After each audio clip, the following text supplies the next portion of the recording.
angka PT parliamentary threshold atau ambang batas suara parlemen, apakah harus dinaikkan atau diturunkan? Terakhir di pemilu kemarin kan di 2024 angka PT-nya adalah 4%. Nah, untuk 2029 apakah dinaikkan menjadi 5 atau 7% atau justru diturunkan misalnya 3 atau bahkan 2%?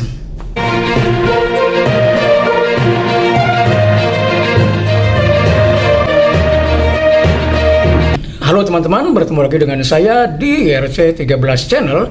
Apa kabar semuanya? Semoga Anda dan kita semua baik-baik saja, tetap semangat menjalankan aktivitas hidup sehari-hari. Teman-teman sekalian, kembali di video kali ini saya akan menyajikan The Current Issue Corner atau pojok isu-isu terkini. Dan untuk isu kali ini saya akan membahas tentang angka parliamentary threshold PT ya, atau ambang batas suara ambang batas parlemen, di mana pada pemilu terakhir 2024 angka PT-nya adalah 4%. Artinya partai-partai politik yang perolehan suaranya tidak mencapai 4% maka tidak dapat masuk ke parlemen, ke DPR. Jadi terutama DPR pusat ya. Artinya kalau ada partai A ya tidak mendapatkan suara 4%, meskipun ada anggota legislatifnya atau caleg-calegnya itu mendapatkan suara yang banyak, mungkin di tempatnya ya paling tinggi, bahkan bisa langsung dapat 1 kursi suara gitu ya, tapi tetap tidak bisa masuk ke DPR RI. Kenapa? Karena suara partainya tidak mencapai 4%. Nah, pertanyaannya adalah apakah mau dinaikkan atau diturunkan untuk pemilu 2029? Partai-partai kecil umumnya ingin diturunkan minimal tetap, ya, diturunkan menjadi 3%. Ya.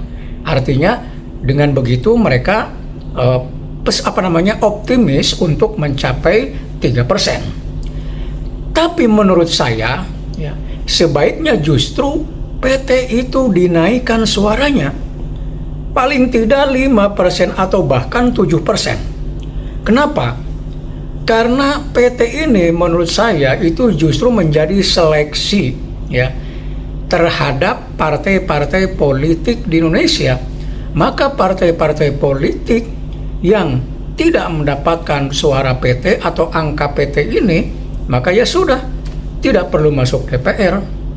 Bahkan ya kalau suaranya jauh banget ya sudah, tidak perlu ada partainya. Kenapa? Karena menurut saya di Indonesia ini saat ini terlalu banyak partai politik ya. Terlalu banyak partai politik, lalu problemnya hampir tidak ada beda antara satu partai dengan partai yang lain. Jadi diferensiasi antara satu partai politik dengan partai politik yang lain itu sulit sekali ditemukan. Yang membedakan hanya nama partai, gambar atau logo, warna benderanya. Tapi yang menyangkut substansi, ideologi, program-program partai politik, strateginya itu hampir sama. Secara ideologi, rata-rata partai politik di Indonesia itu kan mengklaim sebagai partai nasionalis. Ya ada yang memang kemudian Islam sebagai dasar partainya, tapi sebagian besar itu nasionalis. Nah kalau sama-sama seperti itu, lalu apa bedanya? Dan program-program partai politik juga hampir sama. Misalnya tentang ekonomi, semuanya mengaku mendorong ekonomi kerakyatan. Ya, mau Golkar, PDIP, Gerindra, Nasdem, semuanya mengaku program ekonominya mendorong kerakyatan. Artinya berpihak kepada rakyat.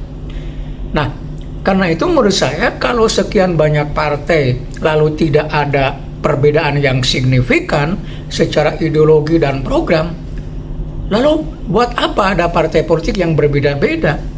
Ya, Maka menurut saya lebih baik di Indonesia itu jangan terlalu banyak partai politik. Kalau dulu pada masa Orde Baru katakanlah itu ada 3 partai ya, maka menurut saya kalau untuk saat ini cukup menurut saya 5 partai politik di Indonesia. Ya, 5 partai politik sudah cukup, nanti suara juga bisa tersebar, mungkin bisa menjadi menengah ke atas, lalu mereka berkompetisi. Ya. Dan itu menurut saya jauh lebih bagus secara substansi. Ya. Demokrasi kita juga akan berjalan secara maksimal. Jadi kalau ada usulan apakah PT dinaikkan atau diturunkan, secara personal saya setuju kalau angka PT itu dinaikkan menjadi 5 atau 7%. Demikian, mudah-mudahan ada manfaatnya. Sampai bertemu kembali di video berikutnya. Tetap semangat.